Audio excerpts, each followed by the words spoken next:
Sophie's mom always worried, always cared a little too much. Every time Sophie left, she'd stand by the door and say, drive safe, sweetheart. It was routine. Sophie barely noticed it anymore. Sometimes she just nodded. Other times she'd roll her eyes and mumble, yeah, I know. One Friday night, as Sophie rushed out to meet friends, her mom stood by the door like always.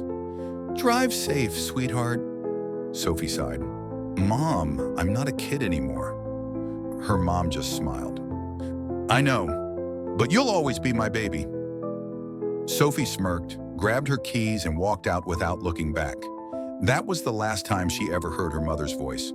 Later that night, her phone rang. It was her dad. His voice was shaking. Sophie, Mom had a heart attack. She's gone. The world blurred. Sophie raced home, but the house felt cold, empty. In her mother's room, a book lay open, a cup of tea half finished, waiting for someone who would never return. She sat on the bed replaying her last words. Mom, I'm not a kid anymore. She wished she had turned around, said, I love you too, hugged her just once more. But sometimes the last goodbye comes when you least expect it. Moral, never take simple moments for granted. One day, they'll be the ones you miss the most. Like, subscribe, and comment to support us.